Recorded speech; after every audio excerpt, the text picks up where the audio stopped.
Assalamu alaikum viewers. The topic of discussion today is the British reforms in the Indian society. This topic is based on a question: to what extent do you think the British reformed the Indian society? In this topic, I am going to explain the attempts made by the British in changing the Indian ways of living. These attempts cover both-sided arguments, positive changes, and the changes which brought about resistance in Indian society, and what kind of resistance that took place. Also, I'll explain that why were the British able to control India. First of all, it is important to understand that how did the British look at the Indian society at that time. That time actually the Indian society was quite backward. British when came to India found it backward and superstitious, and that is why they aimed to introduce some reforms for the betterment of the society.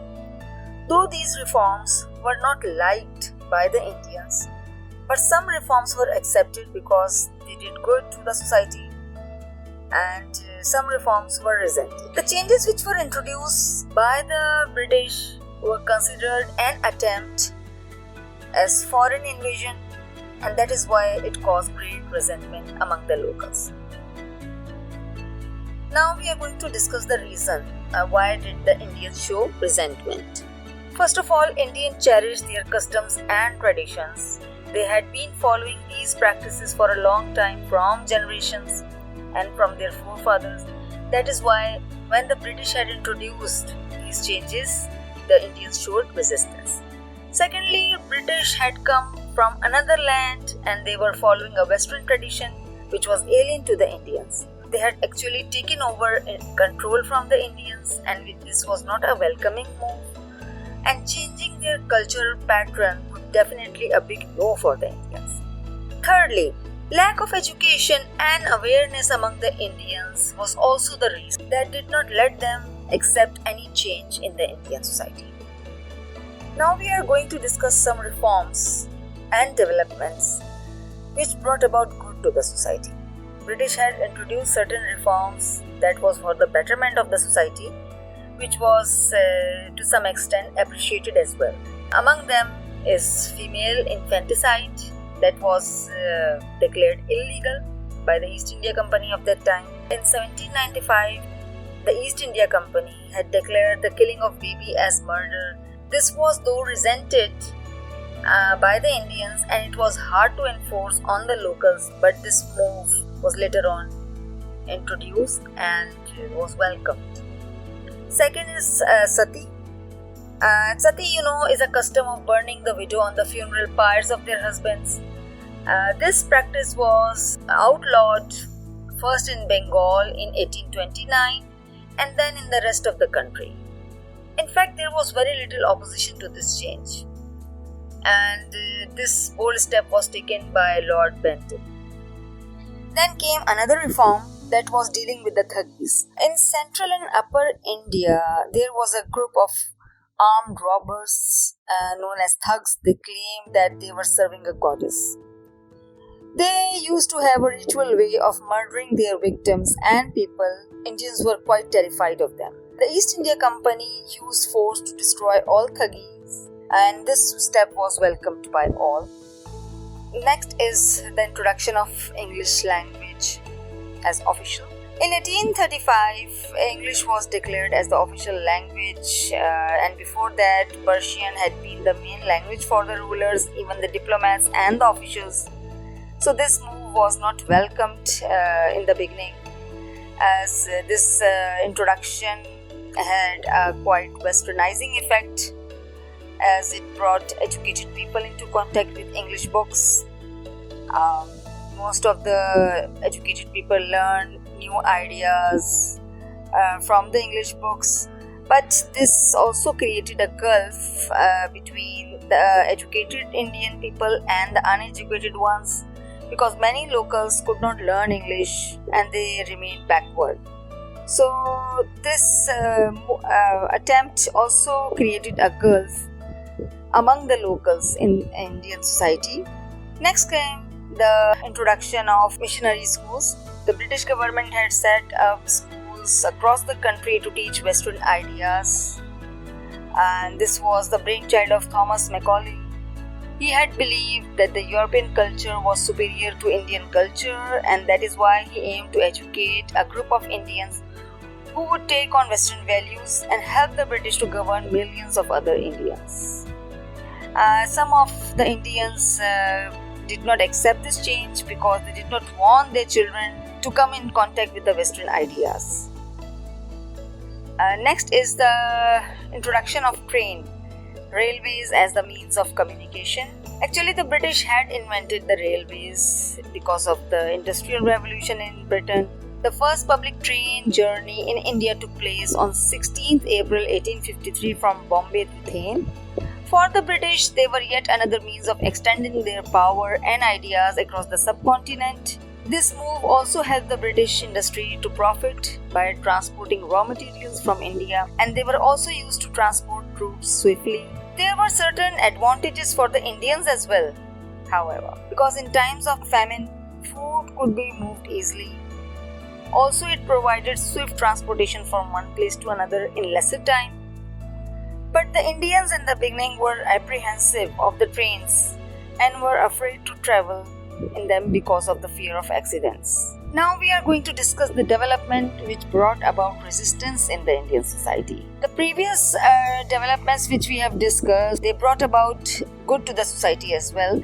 But the developments which we are going to discuss right now, they were extremely resented by the Indians and they did not brought about good in the society. First comes is the subsidiary alliance. The British Governor General Lord Wellesley, who ruled from 1798 to 1805, he had introduced this alliance in India. It was actually a treaty between East India Company and the princely Indian states. It had forced the Indian kings to surrender their authority to the English. An Indian prince joining the subsidiary alliance had to disband his own armed force in his territories and recognize the British forces. For this, he had to pay for the upkeep of British army. A part of his land would be taken away if he failed to pay the expenses. So this was not doing any good to the Indian society. Rather, it extended its control. The next slide shows the Pitt's Indian Act of 1784 as another attempt by the British in order to extend their control. This act actually had given the British government direct control of the Indian possession. The government had appointed a Governor General who would have control of the three presidencies, Madras, Bombay and Calcutta, which were very important to the Indians. There would also be a provincial governor and a commander-in-chief of the armed force. EIC was allowed to continue to trade but lost most of the administrative power. The professional civil service was also introduced, but keep this in mind that no local person was given job in it. Even the police force and legal system was to be set up on British lines, and the locals had rarely any role in it. And the most important development that brought about great resistance in the Indian society was the introduction of doctrine of lapse, quite infamous in India. In 1852, the Governor General Dalhousie, he had extended British control further by applying the doctrine of lapse. According to this doctrine, when a ruler had died without a natural heir, the British would annex his lands. This was quite unpopular and caused much resentment among the Indians.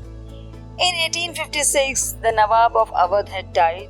Although he had several legal heirs, Dalhousie declared that the Nawab had governed badly and made an excuse of taking his land through doctrine of lapse. The British took control of Awadh and annexed it.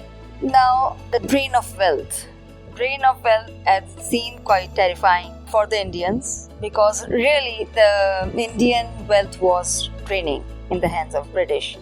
The salaries paid to the Indian civil service had become known as drain of wealth by the historians. The revenue which was collected from the local people was used to buy goods that were shipped out of the country to England. Even one English official has said that the British rule was like a sponge drawing up all the good things from the banks of the Ganges and squeezing them down on the banks of the Thames. Now the question comes, how did the Indians react to these changes? They showed resistance, but how? Actually, they showed resistance by waging wars. First comes the Battle of Plassey. In 1756, the French had encouraged the Indians, especially the Nawab of Bengal Siraj-ud-Dowla, to attack the East India Company bases at Calcutta in order to regain control. The French were actually helping the Indians in order to gain their control over India. Obviously, this support was welcomed by the Indians. Siraj-ud-Dowla was successful in capturing the city, but could not keep control over it, because in 1757, Lord Clive with the East India Company soldiers had defeated Siraj-ud-Dowla's force in the Battle of Plassey. Nawab got killed. His body was found in a river. In this battle, Siraj-ud-Dowla was actually betrayed by his general Mir Jafar, who was later awarded to become the Nawab of Bengal by the East India Company. Thus, India failed to regain control, and one of the richest provinces of India fell under British control. Next came the Battle of Buxar.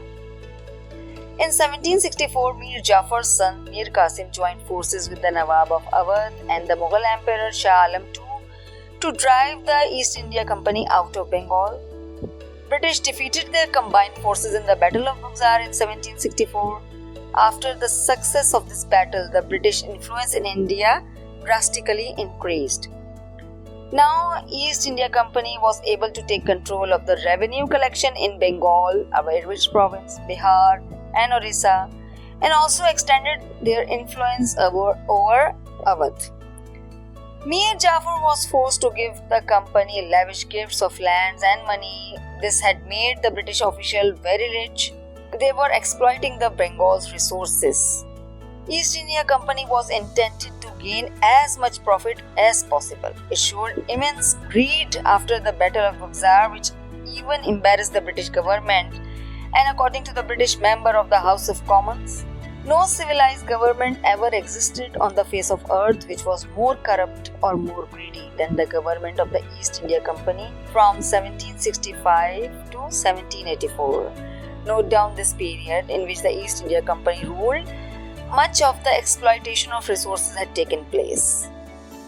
Then came the attempt made by an Indian freedom fighter known as Titu Mir, who was also known as Sayyid Mir Nisar, which was his original name. He was a great Bengali freedom fighter who had led the people against the oppression of the zamindars and the British colonial system. Actually, he was determined to free Bengal from the un-Islamic practices and the British rule. He had proclaimed himself king. He raised an army of 15,000 followers and built a bamboo fort at Narkarbaria in October 1831. Defeated the British force, which was sent to destroy it. But in retaliation, the British sent a well-equipped army including cannon and cavalry, which was no match of Titu Mir's forces.